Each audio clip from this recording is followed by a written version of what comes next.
बिस्मिल्लाहिर्रहमानिर्रहीम, अस्सलाम वालेकुम नाज़रीन। आप यूट्यूब चैनल देख रहे हैं, मैं इमरान खान हूं। मैंने आपसे कहा था कि अगले 72 घंटों में एक बड़ी इंपॉर्टेंट डेवलपमेंट होगी। पाकिस्तान तहरीक इंसाफ का काफिला जो है वो अब लाहौर पहुंच गया है और जब मैं ये वीडियो रिकॉर्ड कर रहा हूं तो इस वक्त वो लाहौर में दाखिल हो चुके हैं। बहुत सारी बातें और खबरें आ रही थी कि इनको पकड़ा जाएगा, रोका जाएगा, रास्ते में रुकावटें डाली जाएगी, लेकिन ये इनकी तादाद भी काफ़ी ज़्यादा है और ये सारे पार्लियामेंटेरियन है। अब हर पार्लियामेंटेरियन जो है वो एक गाड़ी में है तो उसके साथ भी 2-4 लोग हैं, साथ एक आधी गाड़ी और भी है, तो ये सैकड़ों गाड़ियां बन जाती हैं और बड़ी तादाद में ये लोग पहुंचे लाहौर में। रास्ते में इनका जगह जगह पे जीटी रोड से क्योंकि ये लोग आए तो ये एक पॉलिटिकल मूवमेंट भी बन गई। रास्ते में जगह जगह इनका इस्तकबाल हुआ इस काफिले का। गंडापुर साहब भी इसके अंदर हैं, बैरिस्टर घोर भी इसके अंदर हैं, बाकी जो पार्लियामेंटेरियन है पाकिस्तान तहरीक इंसाफ के, वो खैबर पख्तूनख्वा से हैं, दीगर इलाकों से हैं, वो पंजाब में इकट्ठे हो रहे हैं लाहौर में।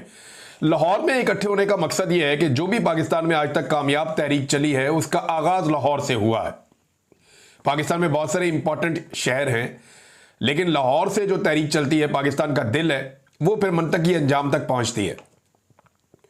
अब ये लाहौर के लिए जनाब निकले और रास्ते में जगह जगह कारकुनों ने फूल इनके ऊपर फेंके। पुलिस जहां पे भी कारकुन इकट्ठे होते थे पुलिस आ जाती थी, कारकुनों को धकेलती थी, पीछे हटाती थी कि आप काफिले का इस्तकबाल ना करें, इस काफिले को जाने दें। लेकिन शादरा में और कुछ और जगहों पे हमने देखा गिरफ्तारियां भी हुई, खींचातानी हुई। कुछ पाकिस्तान तहरीक इंसाफ के कारकुनों को, जो मकामी रहनुमा है, उन्हें गिरफ्तार किया गया। यासिर गिलानी साहब को मैं देख रहा था, उन्हें पुलिस ने उठा के गाड़ी में डाला। बाकी लोगों के साथ बड़ी सख्ती की।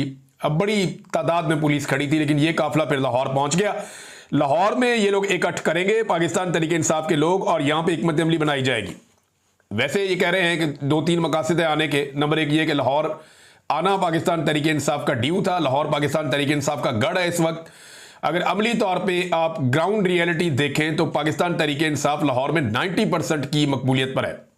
आप एक फेयर एंड फ्री इलेक्शन करवा दें, आपको ये टाउट्स बहुत सारी कहानियां सुनाएंगे, बहुत सारे लोग बहुत सारी बातें करेंगे। मैं लाहौर का रहने वाला हूं, वहां नून लीग बहुत ताकतवर है, बड़ी मजबूत जमात है, उनकी बड़ी गहरी जड़ें हैं। लेकिन इस वक्त जो अवामी वोट है, सपोर्ट की बात नहीं कर रहा, सपोर्ट हो सकता है कि जो नून लीग का है वो भी बहुत बड़ा हो सपोर्ट बैंक, और जो सपोर्टर हैं वो पीटीआई के भी बहुत बड़ी तादाद में, लेकिन जो आम आवाम की सपोर्ट है वो पूरा का पूरा टिल्ट इमरान खान की तरफ हो गया है।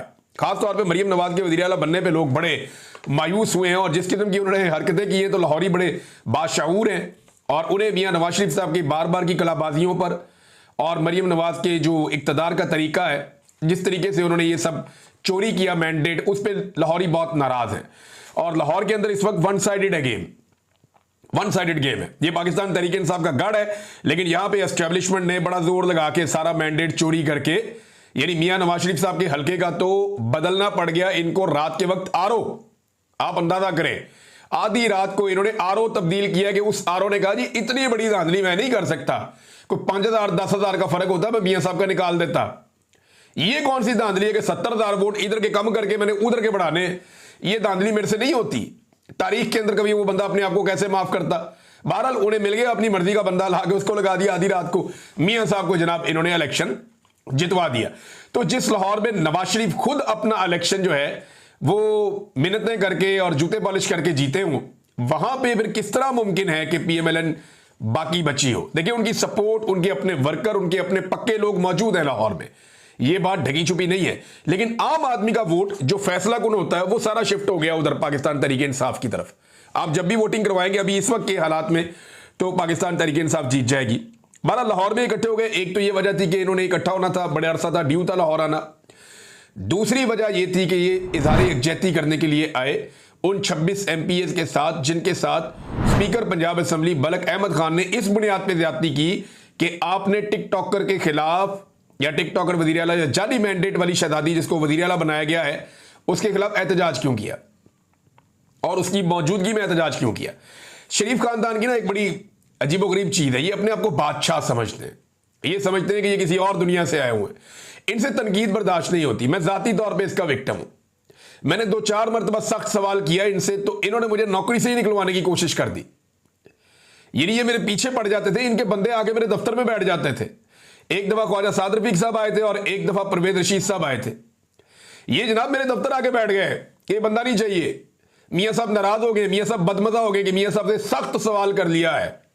2-4 दफा मैंने सख्त सवाल किए और मुझे मौका ही इतनी दफा मिला तो सख्त सवाल ही करना था। मैंने सख्त सवाल किए तो उस पर मियां साहब को बहुत तकलीफ हुई। ये बड़ी अपनी तौहीन समझते हैं कि कोई आदमी इनके सामने सख्त बात करे या सख्त सवाल करे। तो मरियम नवाज अब उसी बाप की औलाद है और वो ज्यादा उन्होंने बिगाड़ पैदा कर दिया है। अब वहां पे जब मरियम नवाज के सामने पाकिस्तान तहरीक इंसाफ के लोगों ने एहतजाज किया तो उनका खून खौल रहा था। उन्होंने कहा ठीक है जी, इनको सजा दे, निकालो इनको। और स्पीकर बेचारे ने वो अपना आइन देखा, ना कानून देखा, ना दस्तूर देखा, ना रवायात देखी, कोई चीज नहीं देखी, उठा के बाहर फेंक दी बंदे कि जनाब 26 बंदे मैं फारिग कर रहा हूं। और हुकूमत की जानिब से एक बंदा भी फारिग नहीं किया। हालांकि हुकूमत के लोगों ने यह दावा किया कि जैसा हमारे साथ हुआ वैसा ही हमने भी किया, लेकिन पीटीआई के लोग फारिग कर दिए, पीएमएलएन के लोग फारिग नहीं किए। तो स्पीकर का इंतहाई मुतनाज़ किरदार है और ये तारीख के अंदर लिखा जाएगा। मलिक अहमद खान साहब को यह बात याद रखनी चाहिए कि जब जनरल बाजवा की तारीख लिखी जाएगी तो जनरल बाजवा को जो सबसे बड़ा एक जनरल बाजवा के साथ ताल्लुक रखने वाला या सौदेबाजी करवाने वाला या जनरल बाजवा को सियासत के अंदर पूरा सपोर्ट करने वाला जो एक एलिमेंट आएगा उसमें एक मलिक अहमद खान का आएगा। फिर एस्टेब्लिशमेंट के साथ डील करने के मामलात में आएगा, मलिक अहमद खान का नाम आएगा। तो मलिक अहमद खान को बतौर एक सियासतदान याद नहीं रखा जाएगा, एस्टेब्लिशमेंट के एक टूल के तौर पे याद रखा जाएगा जिसने एस्टेब्लिशमेंट के एक हथियार के तौर पे या एक टूल के तौर पे सियासतदान का भेस बदलकर काम किया। इनकी सियासी हकीकत होती थी, मैं ये मानता हूं। एक दौर था मलिक अहमद खान का खानदान जो है, इन्होंने तकालीफ भी बर्दाश्त की, इन्होंने सियासी हकीकत के तौर पे ये कसूर में मौजूद थे। लेकिन जिस वक्त इन्होंने ये फैसला किया कि अब इन्होंने टाउट्स का रोल प्ले करना है या इस खानदान ने एस्टेब्लिशमेंट की बी टीम बनना है, तो तब से लेकर अब तक अब ये एस्टेब्लिशमेंट की तरफ से खेलते हैं। इनका कोई ताल्लुक अब सियासत या सियासत वाले मामलात से नहीं है। ये एस्टेब्लिशमेंट के दरवाजे पे बैठे रहते हैं और वहां से पैगाम रसानी करते हैं, इसके अलावा इनका कोई किरदार नहीं है। तो तारीख के अंदर इन्होंने अपने आप को मार लिया, अपने आप को तबाह कर दिया। हालांकि कसूर से बड़ी बड़ी सियासी शख्सियात रही हैं जिनके बड़े नाम रहे हैं, लेकिन इन्होंने जो है वो अपने लिए तारीख में अच्छा नाम नहीं ढूंढा। और तीसरी चीज जो पाकिस्तान तहरीक इंसाफ करने के लिए लाहौर गई वो ये है कि हिकमत अमली जो है उसको फाइनलाइज किया जाएगा कि एहतजाज कैसे करना है, कहां पे करना है, उसका तरीकाकार क्या होगा। कुछ चीजें पब्लिक की जाएंगी और कुछ चीजें पब्लिक नहीं की जाएंगी। तो ये है नादरीन ये सारा मामला। नादरीन एक चीज मैं आपको और बता देता हूं, मैं वो पेंडिंग है क्योंकि मुझे बहुत सारे लोग कह रहे थे इस पर आप बात करें। अब पाकिस्तान में जो अदालत ने एक फैसला दिया और हुकूमत ने 27 यूट्यूब चैनल्स को बंद करने का फैसला किया, इसमें कुछ चीजें मैं आपके सामने रखना चाहता हूं। एक तो यह है कि मुझे रिलीफ का किसी किस्म का कोई इम्कान नहीं है। हुकूमत पाकिस्तान या पाकिस्तान के अंदर मुझे रिलीफ या इंसाफ मिलेगा इसके इम्कानात बहुत कम है, लेकिन इसके बावजूद मैं तमाम दरवाजे खटखटाऊंगा, अपनी पूरी कोशिश मैं करूंगा। मेरी आवाज को दबाने के लिए इन्होंने बड़ी कोशिशें की हैं, अल्लाह रब्बुल इज़्ज़त ने बड़ी मदद की और मैंने कुर्बानियां देने के बावजूद अपनी आवाज इनको नहीं दबाने दी। तो इतनी आसानी से मैं आवाज तो बंद नहीं होने दूंगा। इसके ऊपर हम हिकमत अमली बना रहे हैं कि पॉसिबिलिटी देना कि क्या क्या हो सकता है। यह भी हो सकता है कि मेरा यूट्यूब चैनल खत्म हो जाए, मुमकिन है, पॉसिबिलिटी है। तो तब मुझे क्या करना है उसके ऊपर भी हम काम कर रहे हैं। इन केस पाकिस्तान में बंद कर दिया जाता है तो तब क्या करना है उसके ऊपर भी हम काम कर रहे हैं। पाकिस्तान में तो वैसे ही बंद है, इन्होंने फायरवॉल लगाई हुई है और बड़ी मुश्किल से लोग उसको देख पाते हैं। और जब मुकम्मल तौर पे अगर ये बंद करवाने में कामयाब हो जाते हैं तो फिर एक नई स्ट्रेटजी बनानी पड़ेगी कि उसमें क्या करना है। तो मल्टीपल चीजें हैं जिन्हें हमें देखना पड़ेगा। अदालत क्या फैसला करती है, कैसे इंसाफ मिलता है, ये सारी चीजें मेरे सामने हैं। और जब भी कोई एक ऑर्डर होता है ना अदालत का, जब टेक्निकल बुनियाद पे उस ऑर्डर को फारग किया जाता है तो सबकी हद में वो ऑर्डर फारग हो जाता है। लेकिन यहां पे अदालत चुन चुन के बंदे बता रही है कि जी आज इन 2 का कर दिया, आज इन 5 का कर दिया। तो ये एक्चुअली मुझे पता है ये क्या हो रहा है और मैं अच्छी तरह जानता हूं। सिद्दीक जान ने मुझे पैगाम भेजा, उन्होंने कहा जी मैं अपनी जो अपील है वो वापस ले रहा हूं। मैंने कहा जी क्यों? कहते जी मैं इसलिए वापस ले रहा हूं कि ये नामुनासिब लगता है कि मैं अपना चैनल बचाऊं पाकिस्तान में रहते हुए, और जो आप लोग पाकिस्तान से बाहर हैं, साबिर शाकिर भाई हैं, दीगर लोग हैं, मैं हूं, आप लोगों के चैनल तबाह हो जाए, जो होगा सबके साथ ही होगा। तो मेरी सिद्दीक जान साहब से गुजारिश है कि आप जरूर अदालत से वहां जहां पे रिलीफ थोड़ा बहुत भी मिलता है आप रुजू करें, क्योंकि कोई तो आवाजें जो हैं वो बाकी रहनी चाहिए और आप बात करते रहे। और मैं इतने आराम से इनको करने नहीं दूंगा, पहले भी बड़ी कुर्बानी दी है, इस लड़ाई को लड़ेंगे और इतनी आसानी से अपनी आवाज बंद नहीं होने देंगे। अब नाज़रीन, लापता अफराद के हवाले से बात की थी कल चीफ जस्टिस ऑफ पाकिस्तान ने, और उनके साथ सारी की सारी कमेटी बैठी थी। तमाम हाई कोर्ट्स के चीफ जस्टिस साथ बैठे हुए थे, सुप्रीम कोर्ट ऑफ पाकिस्तान के चीफ जस्टिस भी बैठे हुए थे। वहां पे उन्होंने कहा कि हम बर्दाश्त नहीं करेंगे जबरी गुमशुदगियों को या लापता अफराद के मामले को, और इसके ऊपर जनाब ये करेंगे वो करेंगे, प्रेशर नहीं लेंगे। हालांकि आज भी लोग लापता होते हैं। आज की वीडियो देखें, उन्होंने कल कहा जनाब हम ये बर्दाश्त नहीं करेंगे, आज अदालत के अंदर से बंदा जो है वो अगवा हो रहा है।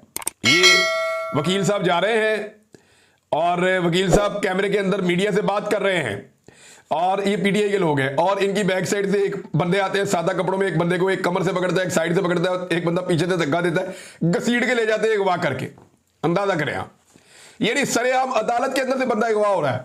कल चीफ जस्टिस ऑफ पाकिस्तान कह रहा है कि मैं जबरी तौर पे गुमशुदगियां लापता लोगों को नहीं होने दूंगा, और आज देखिए अब जबरी तौर पे सादा कपड़ों में लोग, ना कोई वारंट, ना कोई कागज, ना कोई पत्थर, ना दिखाया, ना अपनी शिनाख्त करवाई, ना ये बताया तुम्हारा जुर्म क्या है, बंदा पकड़ा, घसीटा, गाड़ी में डाला, ओ गए कैमरों के सामने अदालत के अंदर। ये चीफ जस्टिस साहब आपके इंसाफ के मुंह पे तमाचा है। कल जो आपने स्टेटमेंट दिया कमेटी बिठा के, सारे आपने हाई कोर्ट के चीफ जस्टिस के साथ बिठाकर कहा कि जबरी गुमशुदगियों के मामले पे हम किसी किस्म का कॉम्प्रोमाइज नहीं करेंगे। आज आपकी अदालत के अंदर से घसीट कर सादा कपड़ों में लोग एक बंदे को लेकर चले गए। देखें, गिरफ्तारी होती तो इसका कानूनी तरीका होता ना। नहीं, गिरफ्तारी में ये होता है कि बंदे को पहले बताया जाता है कि आपको गिरफ्तार करने लगे हैं, किस वजह से गिरफ्तार करने लगे हैं, तो मुकदमा सामने लाया जाता है, वकील वहां मौजूद है, बाकी सारे लोग मौजूद हैं।